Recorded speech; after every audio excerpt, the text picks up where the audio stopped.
guys, this is Mohit Musani from ScreenBinge.com, and today we have someone really special, Mr. Paul Cram, and I'm sure he needs no recognition. I mean, at 37, he's been in so many movies that it's incredible. So, how are you doing, Paul? I'm doing well. How are you doing, Wade? It's been good. It's kind of hot and humid, but it's been good. Yeah. When you say hot and humid, what's the temperature there? Is it because where I'm at, it's just turning spring, and we are.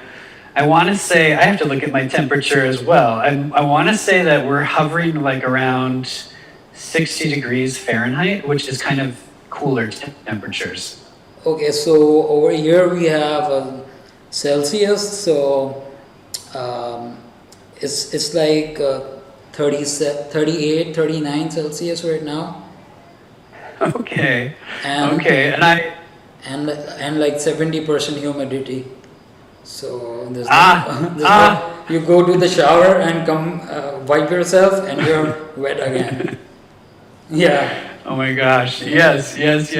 No, that does sound really hot. But and thank you too. I'm really happy to be here talking with you. And I've been in a lot of movies over the years. Yeah.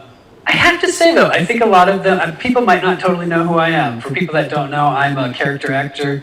I do a lot of work in a lot of different genres of movies. So probably some people, maybe if they love watching movies, have seen me. But I wouldn't be surprised if people don't totally know who I am either, because I play a lot of character roles and different parts, and I die an awful lot. And like I do horror movies, and I think you're more popular than you think you are, and that happens with a lot of stars. I love it. Well, thank you. You gotta take it. Coming from me, you gotta take it, because I will take it. People. I will take it. Yeah. No, thank you. It's awesome. Yeah. And I've always found that most of the people from Hollywood and the celebrities, they are so humble, and it's all just like that scene in Wolf of Wall Street. It's all fugazi. That there's no such thing as the Hollywood elites and this and that. They're normal people, and they need. Yeah. In fact, they need more love than us. This is what I've that is what I've come to conclude in all these years, that these poor celebrities have so much pressure going on their heads. Somebody throws up a scandal, somebody sues you for your money, and things like all that. And you gotta keep an agent, you gotta keep a manager, you gotta keep a bodyguard, and life is really tough. And then you have immense competition, because as streaming services and more content is being produced worldwide, more than ever. So we get to see a lot of faces, and that makes the lifespan of an actor really small, unless you're someone like Johnny Depp or RDJ or Mel Gibson, or so, or DiCaprio, so yeah. No, I think that there's I appreciate you saying that, because I know it's interesting, because I think everybody's experience, no matter if you're an actor or if you're a plumber or if you drive a bus or whatever your job is in life, every person has their own challenges in life, whatever those may be. Just because you might be a celebrity or something like that, that comes with its own set of hardship. So, I mean, I think it's challenging to say, like, this person their life must be so much easier, and it's like, everybody's got their hardship, and everybody has... You just don't know how much hard work a celebrity puts in, the kind of diets they need to take, the kind of things they need to avoid, the immense exercise, what not, man. This is like a 24/7 job. You gotta be committed all hours of the day and all days of the month and all months of the year. Yeah, it gets interesting. Well, especially considering like what myself and what the entire world has just having gone through 2020 with the pandemic and Yeah. just specifically for actors and things like that. Like it's been hard, but not just hard for us. It's been hard for the entire world, and it's just. It's really nice right now to start. I'm seeing glimpses, and hopefully you are too. I'm seeing glimpses of things sort of starting to maybe open up a little bit, and people are, there's not as much unknown or uncertainty happening in the world. I think it's a good. It's been a really hard year. It's been for myself. It's been a hard year, and on the bright side, it has taught us a lot about empathy and loving your close ones. And yes, exactly. These lockdowns and all this has made us realize how important family life is. Yes, exactly. Family and friends and relationships and connecting. Yes. Absolutely. So, Paul, like your humility really, attracted me more than your movies and your shows and things like that. Because in times like these, I was searching for someone who has a very positive attitude, and if you can. And if you have something to say to the world right now during the crisis, some positive words, because there are a lot of people who admire you, and your words mean a lot to them. So absolutely, sure, no, that would be awesome. Yeah, no, thank you. The thing I think it's been kind of rattling around in my head, and I'm sure with yourself too, and what I would want people to know is, there's so much pressure, and there's so much, like what we've been talking about, a lot of pressure, and it's kind of compounded and multiplied because of everything going on with the pandemic and just like that. But I would encourage people to, and I'm including myself in this, because I appreciate what you said. I try to stay humble, but I know that, like, I'm human too, but there's those things that divide us so often are sad, and it's like, I think for me and for everyone listening, I hope what we can hopefully strive to do is, instead of always focusing on the things that divide us, is what are the things that connect us? What do we have in common as human beings, and how can we, I might disagree with somebody on like a political idea or something like that, but what do I have in common with them? What do we, is there things like that we can connect on as human beings? That would be is my hope for people and myself. It's like, how can I connect with other people? What do they have in common with me? What's our shared experiences? Because we have a lot. I think that most of us, all of us, we have way more in common than we have different. And that would be, I don't know. Hopefully that's helpful with people right now. That is incredibly beautiful to say, Paul. That is a very beautiful message. Yeah, no, thank you. Yeah. So, Paul, a little about your acting career. Did you always know that you wanted to get into the showbiz? Pretty much, yeah. I mean, I've been acting since I was a kid. So I did a lot of like plays and just things like that. So I always kind of knew, I was like, I really love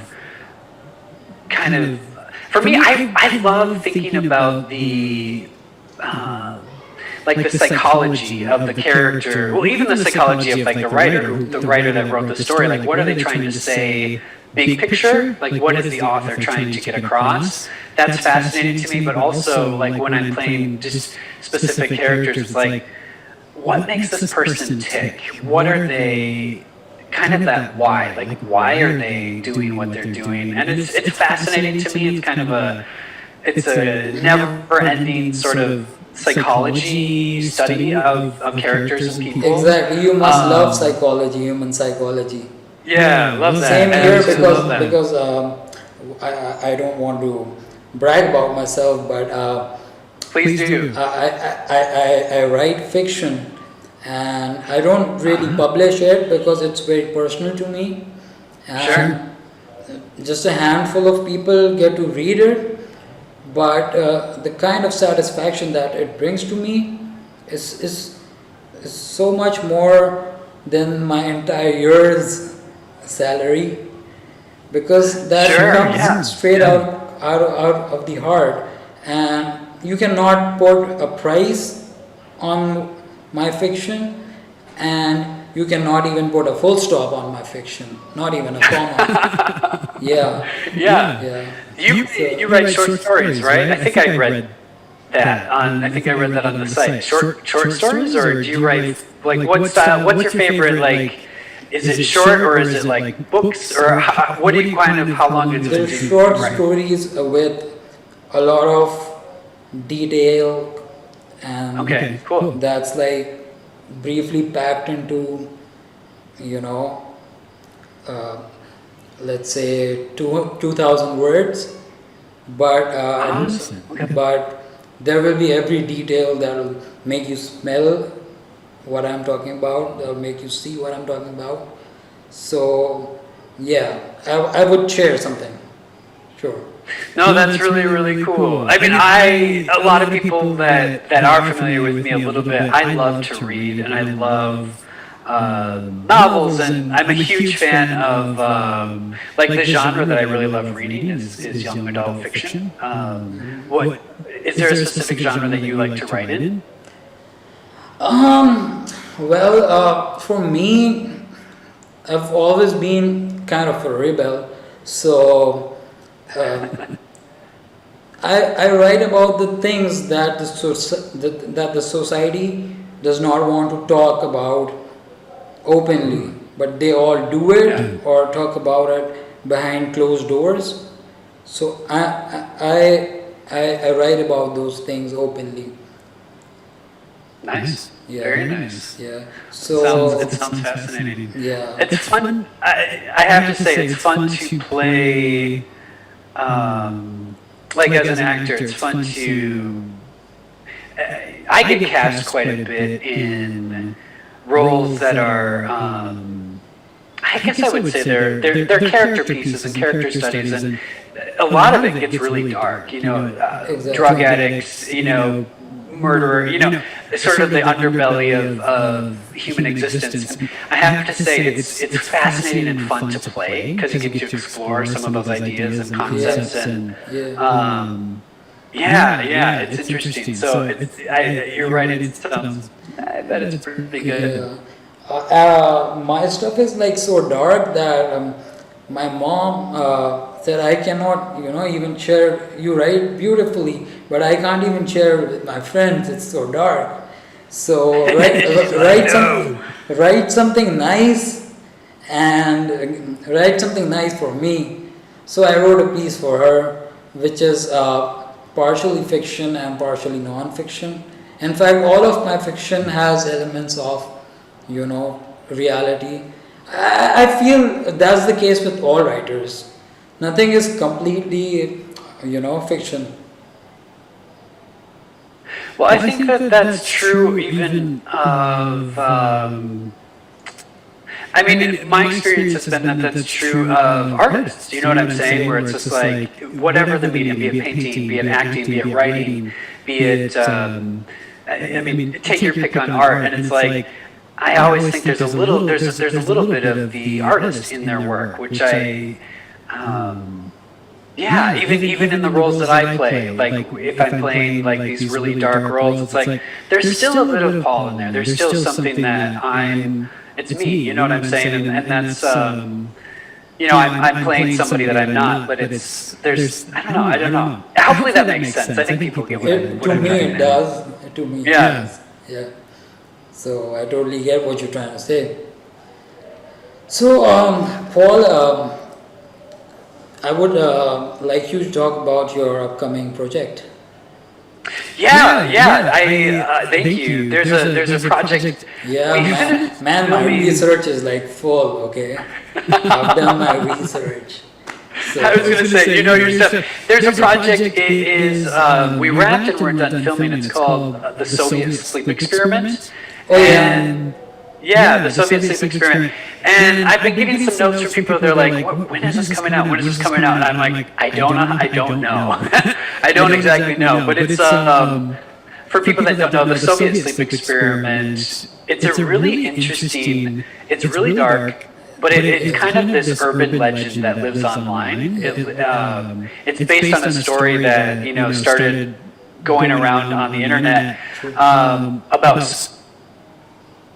Soviet Russia back in the 50s, where maybe they did some experiments on human beings and tried to keep them awake for like a whole month to see what would happen. So it's based on that, and I'm excited for it because it's one of the movies that.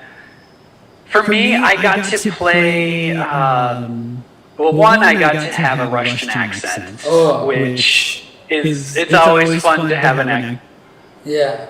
accent to play with that as an actor. True. But two, I like the role I played. There's I don't know. I'm in the movie a lot, but I'm not like in the movie a lot. It's a fun thing. I keep recurring. So I probably shouldn't say too much more about it. Otherwise, people will probably. I don't know. Yeah. But if people take a look at the Soviet Sleep Experiment story online, if anybody's interested. If you can handle like a fairly dark horror-esque kind of a read, I wouldn't add anything from my side because I'm a really big spoiler. I don't know which parts to tell and which parts not to tell. So I'm not saying anything about the experiment except that it gained a lot of popularity through Reddit. That's one fact that I know about it. Yeah. That makes complete sense. Exactly. Yeah, that story. I mean, this idea and the articles and everything was there, but when it came on Reddit, the thing just went on viral, and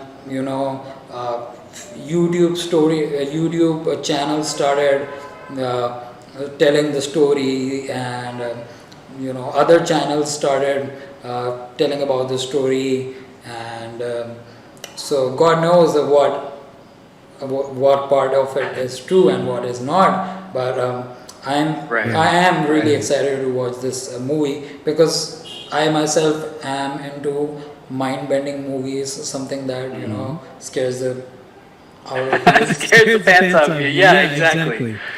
Because then you get to know what you are made of. This is true. It's interesting. That's I don't have anything to add to that. I agree. So, thank you so much for your time, Paul. And anything that you would like to add? No, this has been really great chatting. I think I'll just say if anybody is curious and they want to, keep up with me on social media or anything, they can find me on my website, which is iampaulcram.com. And thank you so much for having me here. It's been really fun to chat with you and everything. No, it's really honorable for me to have such a humble person like you.